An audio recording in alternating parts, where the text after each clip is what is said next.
Hello, I'm Rebecca Horan, and a very warm welcome to A Little Birdie Told Me, a podcast brought to you by rollercoaster.ie. In this season, I will sit down and chat to 16 pretty interesting people to discuss pregnancy, parenting, and everything in between.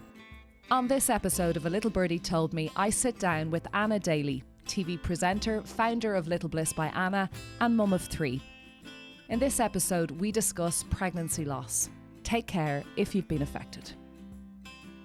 So there's all sorts of women that I'm having on this podcast from various areas of media industry and landscape, and then the wellness area. But this woman I really wanted to get on because I see her at things and from afar, and I kind of get close enough, and then but I don't know if I know her well enough, and that's why I was like, I really want to speak to her because she just seems gorgeous. So Anna Daly, TV presenter and broadcaster, thank you so much for coming on the podcast. Very welcome. Mother Thanks of for 3 having me. boys, and just, you know, now running your own business, an entrepreneur. Like, you're formidable, as my mum would say. So I really wanted to get you on because I feel like I always know you, but I don't know you. And that's why I thought, let's have a chat. I love your curiosity. Well, yeah, thank nosy, you for having me. very nosy. I think you're very interesting. And Yeah. I know people that know you very well and are so mad about you. So it's I think you're just very liked. That's Which isn't always lovely that to common. hear. I think you're very well liked. So, yeah. Anyway, welcome. I'll take all of that, Rebecca. Thank you. Please, welcome. And you've been around in our psyche, like you've been on our screens for years and years, and you've kind of pivoted in various ways, and you're still doing lots of that. But, you've a busy old life. But talk to me, you have 3 boys. Tell me what age they are. What ages? So James is 11, Ewan is 9, going on 10 next week, and Reese is 6. Do you feel the nonsense of it flies by is kind of like... I feel like when I used to see you at things with my baby, you had babies. Yeah. And you were at all those, various pregnancy fairs or launches, and you were there. And now you have an 11-year-old. Yeah. Do you feel it flies, or is it kind of all bullshit? I think it disappears in a heartbeat, and that's such a cliche. And, you would have heard your own parents say that. Yeah. You hear people saying it all the time. But suddenly when you have a child in double figures, it feels like... And you feel like it's really aging to you as well. Do you know what I mean? Because they're coming into their teens. Suddenly you're like, oh God, I'm not the mum of toddlers anymore. I'm not carrying baby weight anymore because I've got bigger children now, It's like a new phase of your life. It's still mad busy. I mean, if I never did another thing, having, and I'm kind of hesitant to say having 3 children because I think once you have 1 child, your time is not your own anymore.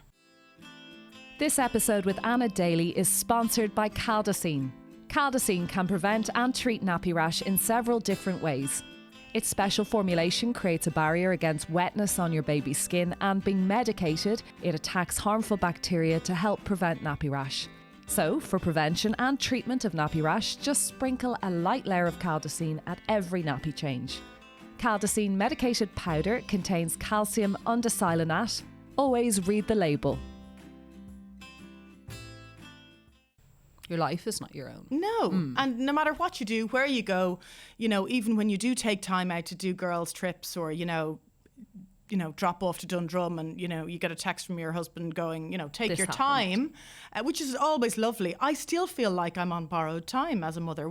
I never would have felt that before. You're always on the Children. clock. Even if you go out to do something, you'd rush back sooner. You'd always rush, and the guilt is always there, even if you're the most chill person ever. Exactly. But you've 3 boys. So I feel like the gender thing is such a random conversation. Like, doesn't matter, who cares? Are they different? Are they not different? And there's always that kind of age-old, girls wreck your head, boys wreck your house. And I don't know any different because I grew up in a house of 3 women. My sister has 3 girls. I have 2 girls now, and it seems to just have followed this kind of trend. Do you see the differences? Are your boys more easygoing? Are their nature? Do you watch all of that, or do you not even subscribe to that nonsense? I think, first of all, they're all very different people, and that's not shocking because we're all completely individuals, aren't we? But you expect your children to turn out a version of you, and then when they're totally different or they don't have all of your traits, it's kind of shocking almost, to realise one of your kids is quite a selfish character, for example. You're like, oh God, that's not great now, God, that's not something I, feel I am. Yeah. So why is he, you know? But they're all very different, very conscious that we live in a house of boys and I am the only girl. I like to remind them that I'm the queen of the house. I should be treated like their princess. Oh my God, because I was going to say And you're from time such to a time feminine. I am. Yeah. But I always find myself, probably on a daily basis, saying to them, you never know if they're talking about girls in the class or, there was a drama with the girl. I'm always very conscious of saying to them, you've no idea what the girls are going through because, life is tougher as a girl in school. I'm thinking of my 11-year-old now and he's still, being a goofball, tripping up his friends in the yard, rolling down hills, they're goofy. Boys are kind of goofy and silly. And I can see that the girls are the same age, but they're questioning things. They're much more curious. Their bodies are going through all sorts of changes. So, I'm not at the stage yet where I need to get into gigantic details, totally. but I am conscious of letting my boys know that they need to start being respectful of everything that girls are from a very early stage. God, we salute you, because is this not what we're all trying to do, is to right the traumas or right the wrongs of generational legacy?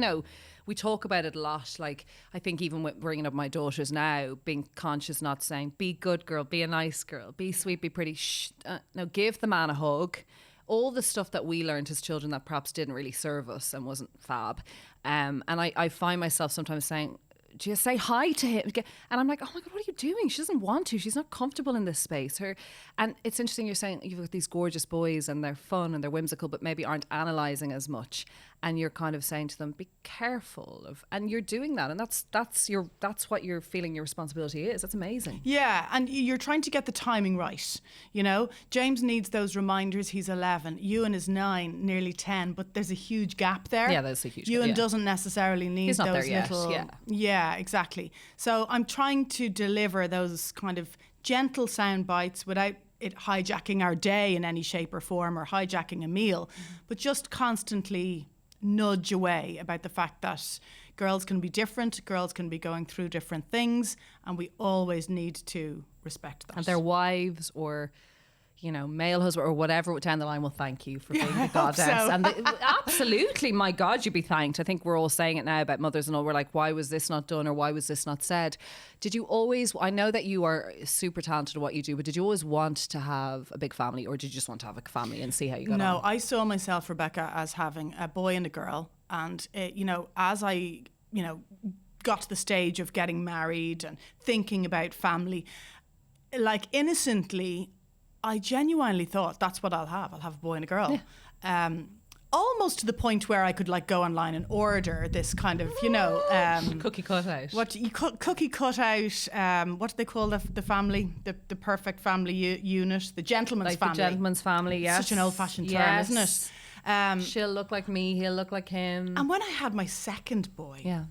It's because you are such a feminine glam, and I know that you're also loads of other wonderful things, smart, entrepreneurial, enterprising, but you are also that. And so I guess you probably saw yourself as, like you said, having this, and I think I was the same. I saw myself, I taught in a secondary school for many years before I got into media, boys boarding school, and I thought I will be the boy mom, bringing them to the rugby, and they will adore me. Yes. And I'll be this, and I'll be the matriarch, and it's going to be, and I remember dying when I heard that I was just thrilled and all of those things to be pregnant, but I remember being very shocked.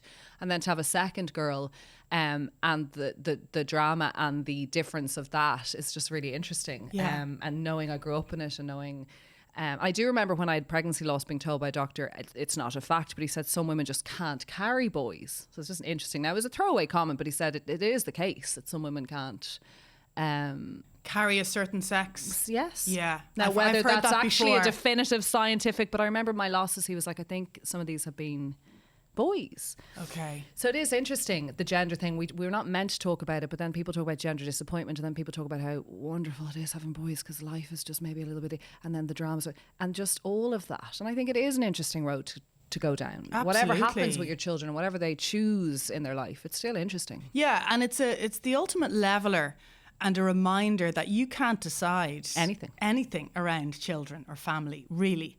And I think when you're pregnant, because I used to hear, you know, mums saying, "Oh, I don't care if it's a boy or a girl. I just want them to be healthy." And I know. you never understand that until you actually are pregnant. And then you realize all the risks, and you Google things, and you think that everything's going to go so bad.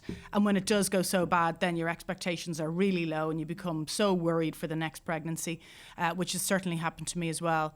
But you realize that line is so true. If you have a healthy baby, you just feel so lucky. All of that goes out the window. All of the expectation and the...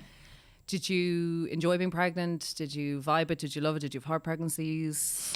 I, on my first 2 pregnancies, miscarried. Oh, wow. Yeah. I'm so sorry.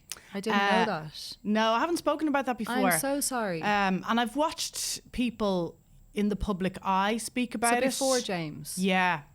And I have watched people in the public eye speak about it, and I watched Catherine Thomas on the Late Late, and I thought she's amazing to be able to do that, because I wouldn't have been strong enough to do it, or I wouldn't have been able to string a sentence together about it. Or you didn't want to talk about it, maybe? Didn't want to share it. You know, didn't want it to define me, I suppose. Yeah. Didn't want people to look at me with a sad face. Yeah. Go, God love her. Yeah. But most of all, I felt great admiration for people who were able to speak about it, because they were no doubt helping others, but they were able to string a sentence together and articulate themselves. And I found that really hard for a long time. So my first pregnancy was lost around 6 or 7 weeks in. So it was very early. Do you remember it well? Oh, God, yeah, I do. And it was very painful, physically painful. And I remember trying to get hold of my husband at the time, and we were so excited. And I presume you were working, you were busy? Yeah, I was, and ended up in Holles Street, and it ended up in the, 1 in 5 pregnancies don't work out, which was an absolute shock to me. Oh, me too. And I moved on from it, obviously very sad and, grieved, and would burst into tears, as would my husband, randomly, in the days, weeks, months that followed.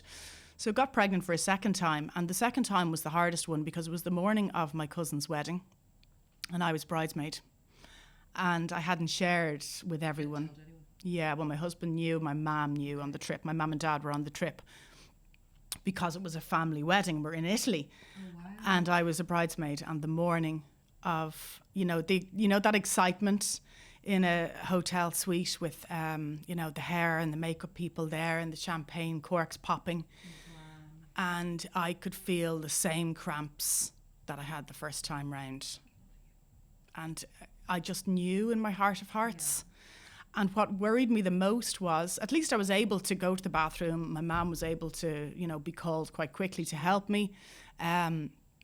My cousin was gorgeous about it. I mean, this was her special day, and she was saying, like, you do not need to be a bridesmaid today. Forget about it.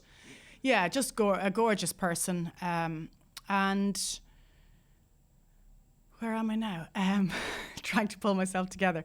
The saddest part of that morning for me was, I think I'll probably never have children now, because this isn't the 1 in 5. This is 2 out of 2. So it probably means, because your mind just goes straight to worst case scenario. So it's a very negative thought. I'll never have children now, because there's no way people would miscarry twice in a row. The stats thing that Holles Street had told me is not applicable now. Yeah, 2 out of 2.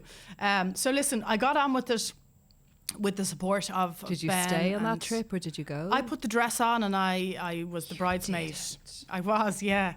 And I was glad I did, actually. And I'm still glad. I look back on it and think I was very sad. I remember the speeches happening and everyone clapping, and it's such a happy day, It's celebratory day. Did he want you just to go? Did he? No, I think he was glad I was able to pull it together, and he was so supportive as well. I'll stay here with you. What do you want to do? I wanted to put the dress on. I wanted to be the bridesmaid that day for my cousin. She'd waited a long time to get married. It was a really special day. It was all our family together. And I thought I'll kind of almost park the tears until we get home. Mm-hmm. And then I came home and probably fell apart for a while. But having a job and being busy and being back on Ireland AM and no one would know, it's kind of good for me. 100%. Not for everyone, but for certain types of people, it's very helpful to be busy. It was, I had to turn up somewhere. The nature of being on the telly, a TV presenter is, it doesn't really matter what's going on. But it's responsible too. You have to keep things trucking and on. Yeah. You can't just check out. No, you can't. And I'd fear if I checked out that I'd really check out, and then you really don't want to go to work and you really don't want to face the world. Yeah. So, bit by bit. Did you tell people in work? I didn't really. Wow. I told the executive producer, Victoria, at the time, who's become a great friend. And she was amazing. But no, I just kept it very quiet. And I would have loved to articulate it. I just knew I'll be a ball of tears and sadness on a show that we're supposed to be like, good morning. Sure. It's not really fitting, it's hard to do. It's hard to be all things to all people, isn't it? It's hard to be like Anna Daly helping other women talk about their truths, but also Anna Daly, who's got to keep a show on the road, which is a pretty high intense breakfast show. It's a hugely successful show, but also Anna Daly that has to pivot to this and be white. Like, I think it's hard. I think we can be hard on each other when we're saying we should all be really authentic and honest about all of our things. Well, sometimes it's not actually the right time.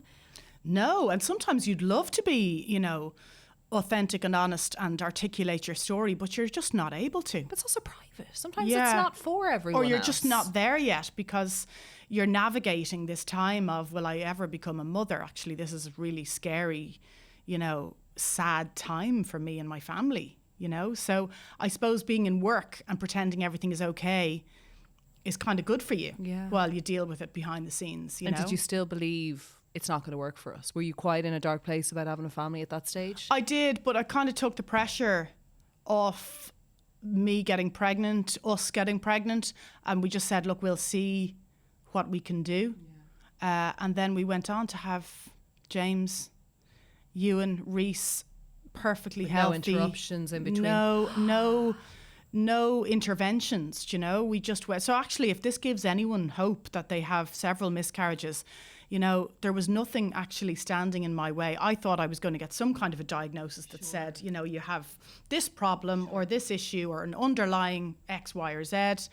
But there was none of it. Same. So we went on to have had 3. loads of not loads, but I had an ectopic and miscarriages, and I thought I'm going to have to get a lot of help. This may not happen naturally, and it did. And I've also said that to women, and then there can sometimes be a bit of offence taken. Well, that's great for you. That hasn't been the case. And that's fine too. Yes. And all things can be true at once, as we say. But I do think you're correct. There is a hope there because there's a hopelessness in, like you said, the one happens, it's devastating, but you're like, pick ourselves back up. We can do this. We've gotten pregnant before, okay? So there's no problem there. And then when it happens again, there is a darkness. You're bereft. You're like, why is this happening? You're grieving the baby that you could have. But then you do start to think, I won't be able to do this. And then when you can, there is hope. And I think it's important to share that. Like, we're allowed to say that there is hope.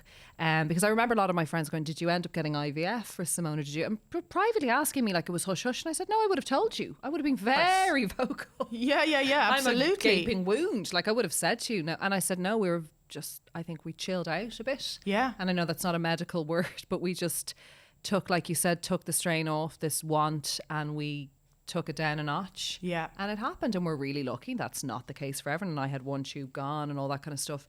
But I'm delighted for you. And that's thank you for sorry, sharing you've that. just reminded me, the consultant did put me on aspirin. Yes, now, same. whether that fixed it or not, or whether that was just a, tweak that was needed or not, who knows? I have a friend who did the first aspirin trial way back in Ireland when it was brought in, because it had come from America, and because she had a blood clotting disorder, and she was put on the trial. She was part of the trial. And when I said to her, she goes, what did you do? I said, I was put on aspirin for the pregnancy and progesterone. And she goes, why was the progesterone? I said, it was to make my lining of my womb really thick because it was an issue there, which they discovered. Mind you, I didn't have it with my first child. So remember, I'd gotten pregnant previously and that would have been fine. And the aspirin was just to keep the clotting. And she said, they are remarkable drugs. And I was like, really? I just felt like I was doing it to say yes to the doctor. And she goes, no, so that is very interesting. Yes. Yeah. Well, amazing. It's not just a nothing. Aspirin is not just a nothing. No, it's not. And it seems like such a regular day to day. Yeah, I'm just taking aspirin, Yes, and did you take that for the whole pregnancy, James? Up until a certain point. Okay. This is like, when you move out of a particular phase in baby, toddler, children world, and someone says, how many milliliters did you give? And you're like, oh, geez, I have no idea. If I fed that I only baby. know today. That baby was fed. I know. So up until a certain, maybe 30 weeks, I think I took aspirin. And that seemed to do the trick. Yeah. Whether it did or didn't, you don't know. didn't. Yeah, Exactly. okay. Yeah. And did you go to Hollis Street? Where were you? What hospital were you in? Our first two kids, so I went to a consultant after the second miscarriage, who was recommended to me in Mount Carmel. Okay. Oh, that was the Mount Carmel days, yes. Exactly. Yeah, I remember. And then I Great had hospital. James and Ewan in Mount Carmel, Wow, because okay. obviously I started with that consultant, Yes. and then you just kind of stay under the guy you're trusting. Yeah. And then when Reese came along, Mount Carmel was gone. So I was Yes. into Hollis Street. Okay. And good experiences? I would say a fast experience with Reese. Halloween night, third. and Yeah. there was a fast drop off to my parents with the other two kids in their jammies, and into Hollis Street, and there was no time for an epidural. Frightening. Yeah, it's a typical third child, Yeah, though, isn't just it? flew out. Flew out. Dignity Not left to be at the too door. visceral, but flew out. Yeah. God love you. Yes, yeah. So I was horrified over that for a few weeks at least, but then delighted actually that It was just, he was here. he was there and everything was okay. Well, my first was a flyer, and so then I don't know, does that reverse that whole age old? It was an absolute flyer to the point that I went into the hospital saying I'm in labour, and they said, "Oh, sweetheart, it's your first baby. You're probably not." It's like, I'm pretty sure, like, I can't walk. My husband's car. I mean, yeah, I know, but it's going to take a while with it. And I remember they brought me up and did a little thing, and they go, "Your water's broken. You're 7 centimeters time," and that was it. you knew. Gosh, the pain was insurmountable, and I was trying to do that thing of playing it down because I've quite a good pain threshold. So I thought, pretty bad, Jason. The pain's been going on for 4 hours because I stayed at home, and then we went in, and so I was full blown. She was out, and then the second punished me for a long time. Yeah. The waters broke during Love Island, which I think is just so funny. Is this her life now? We don't even watch it, but we were watching it to try and take my mind off everything, and they broke, and I was like, okay, I think I'll go in because she'll be fast because she's the second. We got in there, and it was a good old show. And it was days, wasn't Oh it? jeez, she just I got thick and fast contractions, then nothing, then anyway it was gas, but not so gas. He was in the car because it was COVID times, but that's even harder. Oh, it's just interesting, the whole thing. Do you feel all of that loss? And I'm so sorry. And thank you for sharing. You didn't have to. And by the way, just to say, I didn't even know what Anna would talk. I actually just stalked Anna and said, "Come on, I want to talk to you." So thank you for sharing that. No problem. It's not that easy or cut and dry. And it is a personal thing to you. And I have other women in the media who I know have had the same experience and are kind of like, I just don't want to go there. And it's very interesting what you say about, and this won't happen with this case because you have all of these things that have happened since. But I do remember when I spoke about it, and I'm a much lesser known person to you, but I remember writing an article about how it happened in work, and it did happen to me in work, and how I just couldn't think about it because I was so devastated and really wanted that baby. And so I kind of pretended it wasn't happening. And I wrote about it in the paper about how I lost my baby in work. And when it became that headline, it was kind of, I felt a bit dirty.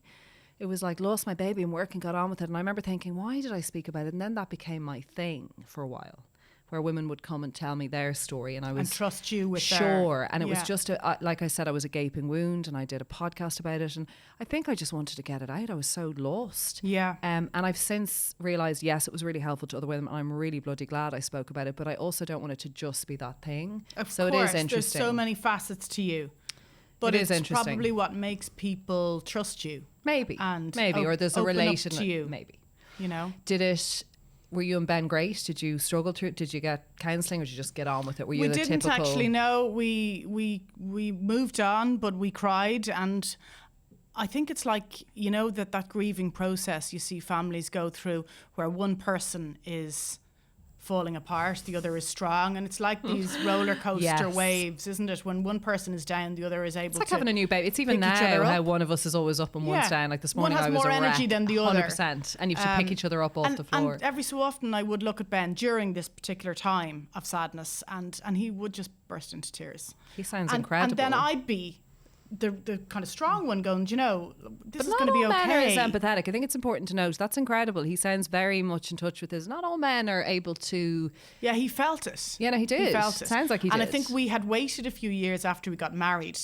Same, yeah. You know, To have so babies, yeah. yeah, and then when it doesn't happen, it's Damn it! Did we wait too long? did we wait too long? There's a lot of you know? blame. Yeah.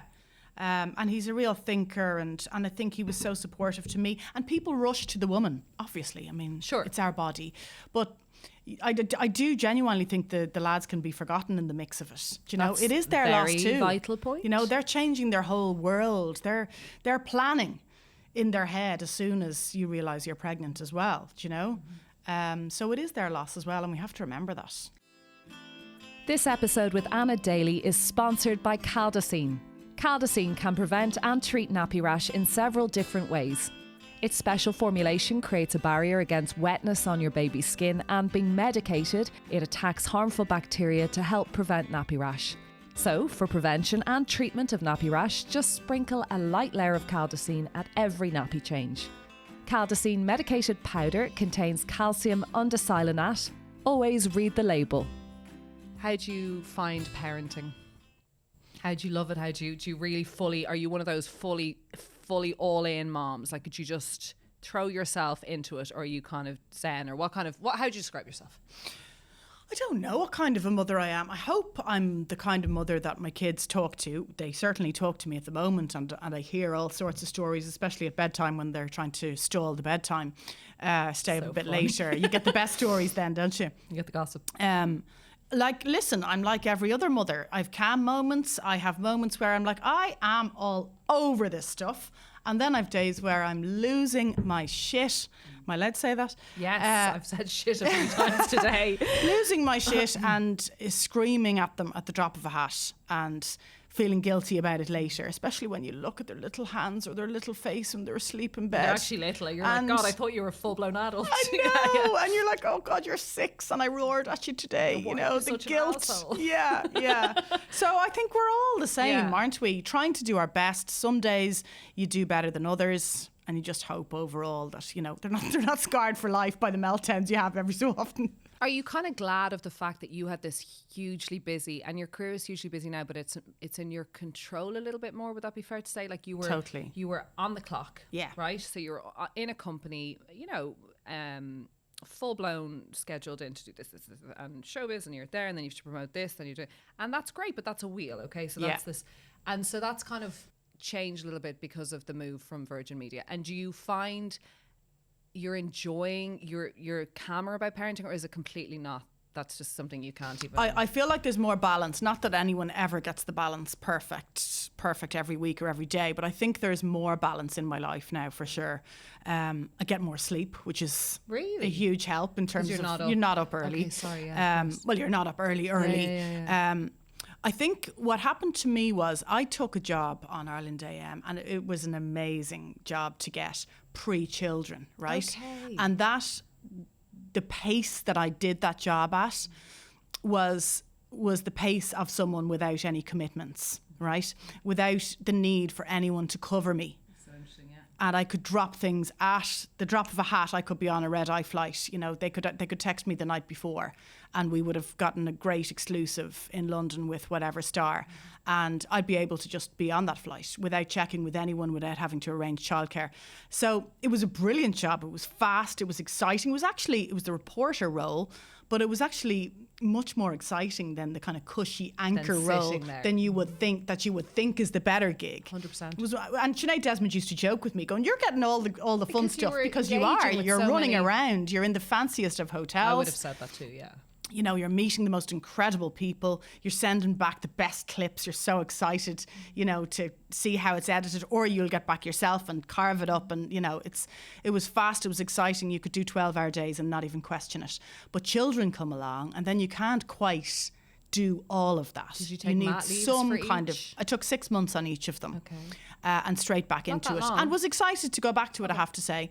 And I had my mum who volunteered to mind my children when I went back to work, which was a huge positive for me in terms of returning to the workplace, because I didn't have any Because you're worried about childcare, yes. Yeah.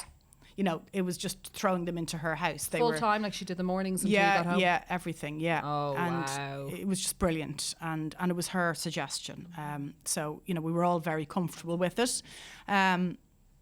But what was I going to say? Yeah, so I needed to carve out a new structure for myself once baby, I think number 2 came along.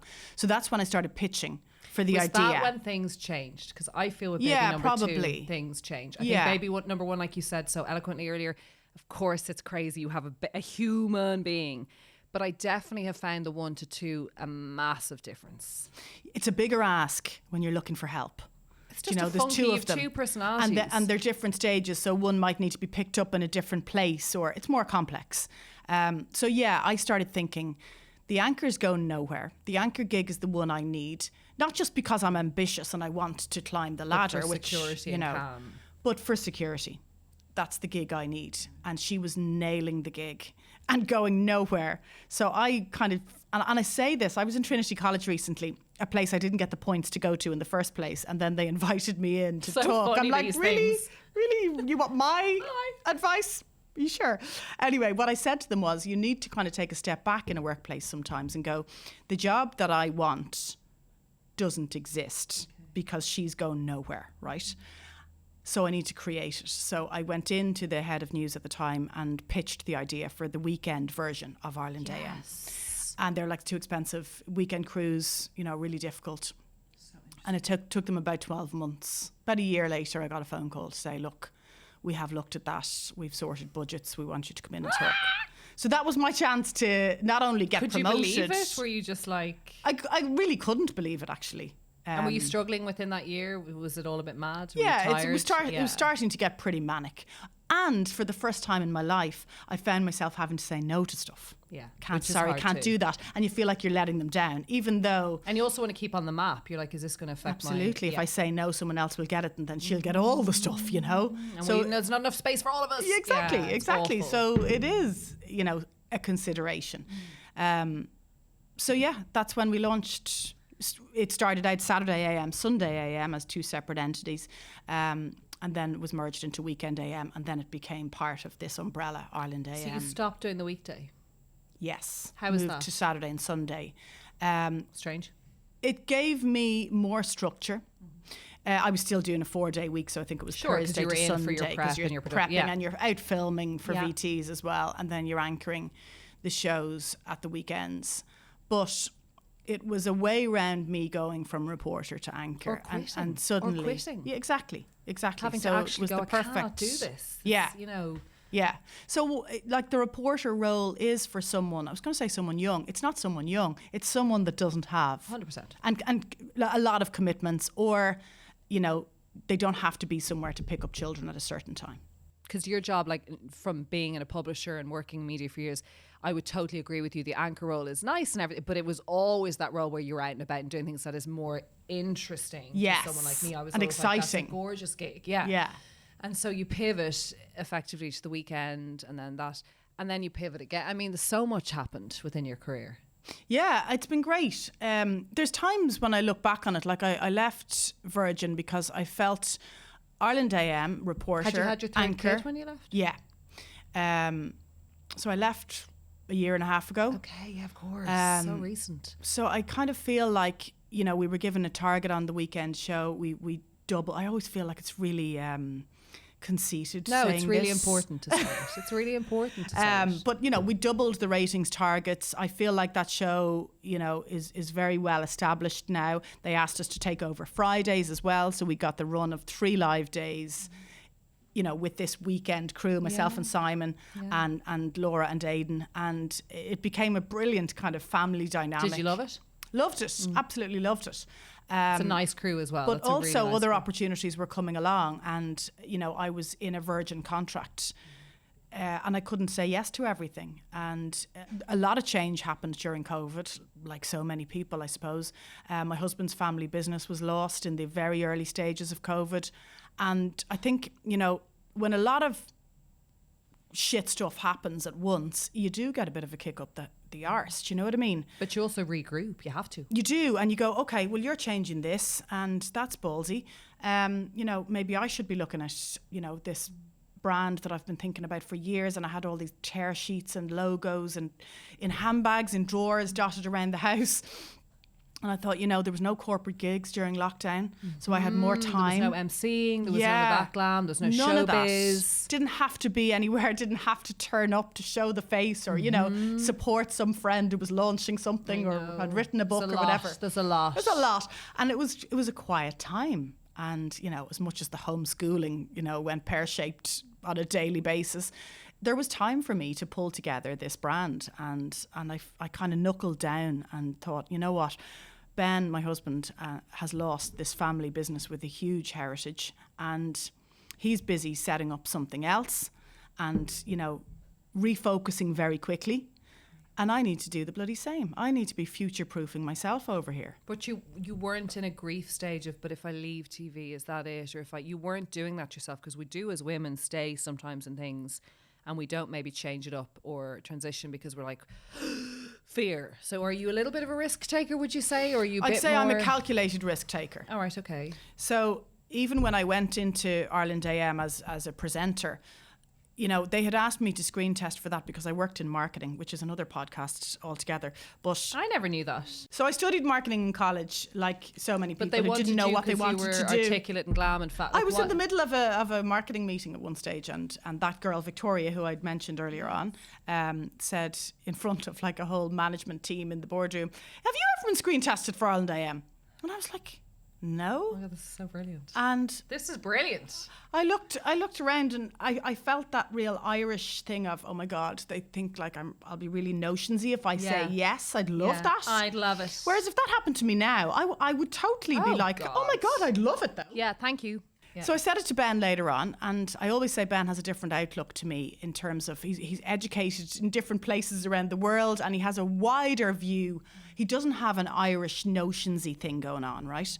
So I said it to him later on, and I obviously said no, like I was really embarrassed. And he was like, what? Why would you do that? Like, why would you just turn down an opportunity just like to look that? Cool in a room, just to, take the focus off you.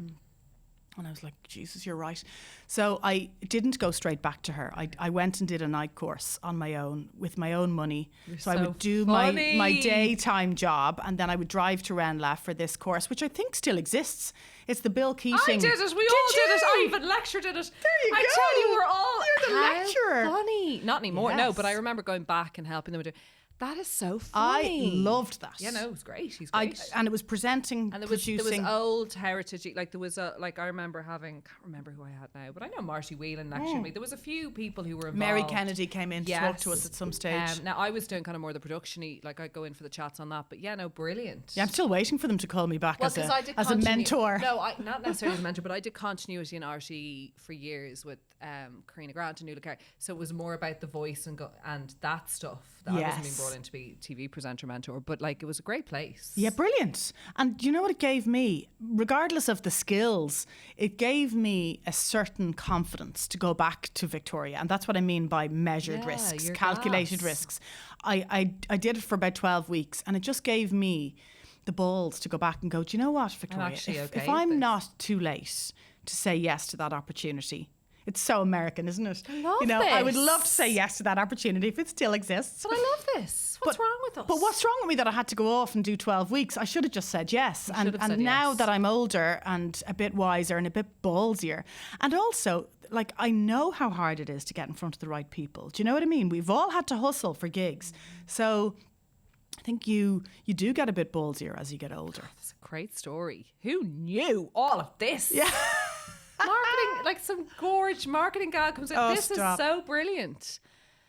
How did you leave? How did you break up with Virgin Media? Or is that a whole different story? Like, how did you leave? Not really, to be honest with you, no. I think you're very brave. I looked at you and I think you're very brave. And well, I launched the brand. I launched the brand. I got permission to launch it. Just about, and I launched it, and it started working very quickly. So the brand is Little Bliss. But you've also got gorgeous women attached. Like, you also are very smart, and you've got a lovely cohort of women. Yeah, am I correct? Yes, absolutely. Who are the face-ish, like they're kind of ambassadors, and I think that is really gorgeous about your brand. It's not just fecked out at like you've again calculated what would work and who is going to wear this and who's going to. It's a clothing brand, isn't it? Well, it's a clothing brand. Yeah, you know it is. And I suppose people would have expected me to go off and do something glamorous because that's how they see you on the telly. But actually, you know, that is such a tiny percentage of my life. So, you know, if anyone sees me at the school gates, I'm in runners, you know, hoodies, Sure, but that's also casual. can be glam. Yeah, and that's exactly what it is. And I think during lockdown, we started spending money on our casual clothes because I'm not sure about everyone else, but I know I would have spent, never mind the money, but the time finding the right dress for the big wedding or the big occasion. And you wear it once and it's never worn again and it just collects dust. And you can't move it to the charity shop because you're like, I spent a fortune on that. Yeah.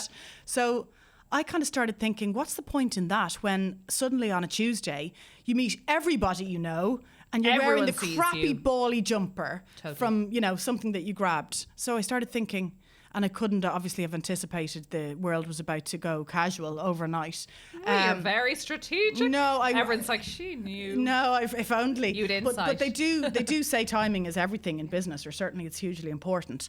And the timing was impeccable because I had this casual collection of gorgeous luxury hoodies and sweatshirts, and you know. And suddenly we all started spending money on the Sweaty Betties and the Lulu. Suddenly €100 on a pair of leggings wasn't that shocking. All the time. There you go. And but 10 years ago, if someone said to you, would you spend €100 on leggings? You'd be like, fuck off. Spend it on the dress or the bag. Or the, yeah, 100%, exactly. Of course. That never gets worn, except you end up living in these leggings. So why wouldn't you? I don't even have leggings, by the way, so I'm not trying to sell them. But my point is, we started spending money on the stuff that we live in. And it made perfect sense to me. So I was like, if I'm going to develop anything, I'm going to develop something that people wear all the time, but make it a really good version of that. You know, so it is casual and it's ethical. But it's gorgeous. And it's luxurious, yeah. Tell us what the pieces are that you have. You've got jumpers. And yeah, I'm wearing a jumper and the skirt now, so that's part of. I didn't know that was that's part of the Bliss edit. So it's a little bit more luxurious, and it's a little bit more dressy. It's gorgeous. Yeah, it's very. She. Well, you can't see her. Well, we'll have some social clips, but she's looking very. She's looking very. Kate Middleton. She looks. I'm not sure what's coming here. She's got the diamonds and the cashmere. You look just so beautiful. But so I didn't know that was part of the. Collection. That's interesting. Yeah. So I always think if it doesn't belong in kind of a beach hut, it should be in kind of a cottage or a winter cottage or, you know, that's the vibe of, you know, the way they say news talk, or I'm sure you guys have a wall of who you're talking to all the time. 100%. I'm always thinking it's, you know, it's women of the same age as me, yummy mummy types. You don't have to be a mummy, obviously. That's just a term I'm using. But Sarah McGovern is one of the models that I use, and she's just kind of epitomizes that casual luxury. Chic. Yeah. You know, she but jumps. Without effort, like it's effortless. It's effortless, except do you love it's it? Do you love it? Exactly. I know. I'm like, where'd you get your hair done? It's never effortless. Sarah's gorgeous. Where do you love it? I love it. I could work on Little Bliss at 1 a.m. and not feel like it's work. And that's, you know. But this isn't your main thing. All the right you do things. That and you do all your other bits. Like you do your MC and your corporate.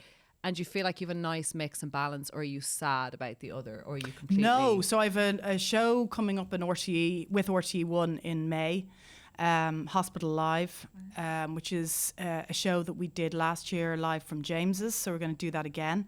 And it's every night, I think it's 7 p.m. live, and it showcases incredible medical talent around Ireland. So these are the kind of projects that I want to be doing now. Do you know what I mean? Something that, not necessarily that's a serious one, but it doesn't have to be serious, but something that people take something from. Do you know, whether it's escapism or a laugh, or whether they actually learn something from it. Do you know, there's some value in it. So I want to do TV, but I want to do kind of... the right bits. The right bits, exactly. I don't want to be on a conveyor belt. This is why I wanted to have you on. I knew there was so much, like you're so interesting. There's a lot to you, and I think we see so much. I would meet you things and you're always personable and warm. Like you weren't the one who was a bit kind of aloof and cold and a bit too cool. Like you were always that gal who didn't even know, but would know someone, would remember someone's name, which I think is super important in a very small industry, in a small city. When people forget your name after 3 or 4 meetings, you're like, I know. We all know those people 3 times. where we have to give our name 4 and 5 times and they still don't know. And you've just not been. And Lucy Lucy Kennedy's another who's just a dote and was always very supportive of others and always feels the space for everyone. And what is your home like with the 3 boys? How do you find it? And are they very different peoples? Because obviously they are. Yeah, home life is mad and it's busy. But to be honest with you, like, you know, even on days where Ben will say, I'll get the kids out and, you know, you switch off for a while, I never actually kick back. I use it to do other things. Clean the house. How ridiculous is that? Or work on one of my projects, you know, because I have the quiet time to do it, which, you know, I like. Or I might kick back with a glass of wine and watch Netflix, which is like the ultimate joy, isn't it? No, it is. But there always feels like there's things to do before you get there. Yeah. Ben jokes with me at home going, because he's very easily able to work very hard and switch off easily. Yes. And when he switches off, he's like, opens the bottle of wine. He's like, will you have a glass? And I'm like, the joke now in our house is, will you stop wiping down counters and just enjoy the glass of wine? Because I always say to him, I will in a minute. Yeah. I feel like I need to tidy up, empty the dishwasher, wipe down counters, and then when everything looks okay. I'm making my children OCD as a result. I'm making my 2 girls clean stuff. They take the baby. I mean, it's odd behaviour, but we can't stop. No. And in my head, I'm ticking all the boxes, and then I'll enjoy the glass of wine. So I am. Why can't we just lie I am in the learning mess? to be more like him, as in he's put in a good day. He's ready to switch off. And if there's dishes all over the island in the kitchen, it doesn't really bloody matter. It doesn't matter. Yeah. We'll be there again tomorrow. Like. Exactly. Do you see yourself in your boys? I was speaking to Stephanie Preisner about, she was saying, why do you think it gets harder? And I said, because they start to become fully formed humans with their own opinions. And she was laughing at me. And I said, you think you're going to make 2 people that are combined from you and your husband, and you'll go, oh, there she is out walking in the world with an arty vibe, and she likes this, and the colour red, and you're so stunned. And Stephanie was laughing at me, and she was like, well, of course. I'm like, no, but I couldn't believe how different they are to me. Is that all gas and kind of interesting? It is all gas, and it's really entertaining, and it's fascinating, isn't it, to watch your children become their own person. And that's exactly what you want. You don't want any kind of a mold of you or your husband, really. You just want them to be them and, you know, do the best that they can do in their world and have fun and enjoy themselves. And that's... I marvel at it. I did have Reese recently in Ben's... So Ben and his siblings, when they lost their family business, set up Collidey, which is a great business, an online nursery brand. Yeah, actually very fitting in terms of this podcast. Collidey, it should be Ben in here talking to you. He's not as interesting, I promise. I was going to say, I don't know. I mean, he sounds nice and all. Sometimes I say it's not pay per word, because he's like one word answers. I know, yeah. I think that's just a male thing though, isn't it? Yeah, or some of them. But I got Reese, who's 6, in Collidey recently during the midterm. And I said to him, will I do some little videos of you, you know, and you can talk us through the best buggies, prams or whatever they're calling them now. And Ben was like, what are you at now? And I was like, just let's see what he's like. So I gave him the name on the actual label of, you know, the Up a Baby Cruise or whatever it was.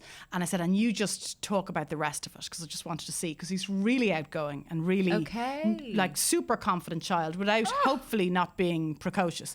But I just sat back, filmed it, and lolled to myself at how he had such confidence. Oh my God, why? There was not one bit of... He was like, hi, I'm the new online reviewer for Collidey. I was like, that's a great line. So it was brilliant to watch it, and Ben was just like... Reese would have been in the meeting with Victoria going, yes, I will screen test. Absolutely. Just he wouldn't have fannied about for 12 weeks. He wouldn't have gone to Bill Keating. Reese is the future. Yeah. It's lovely to see the confidence, though. You just want them to have enough of it. Do you know? Yes. You just want them to be happy. Like, it's all mad, all this bullshit. Like, you just want your children to be happy. You do. You just want them to not be bullied in school and be happy and not be a bully and be kind and all of the things. Like, there's nothing much else, really, that you want from them. No, not at all. And not kill each other is handy. Well, that's handy, although they do on a daily basis. But I think that's just boys being boys, to be honest. My house is wrecked.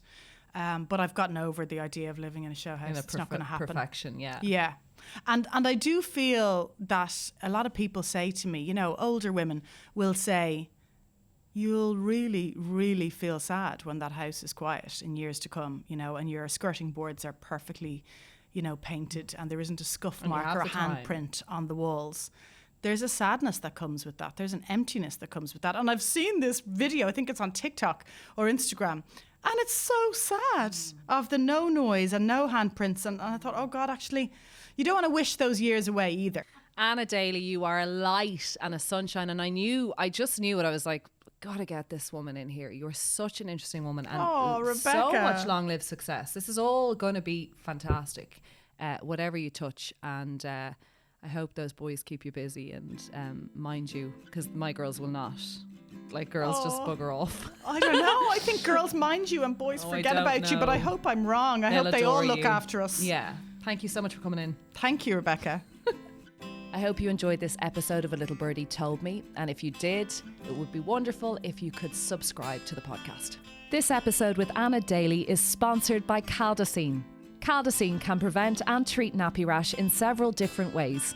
Its special formulation creates a barrier against wetness on your baby's skin, and being medicated, it attacks harmful bacteria to help prevent nappy rash. So, for prevention and treatment of nappy rash, just sprinkle a light layer of Caldacine at every nappy change. Caldacine medicated powder contains calcium undecylonate. Always read the label.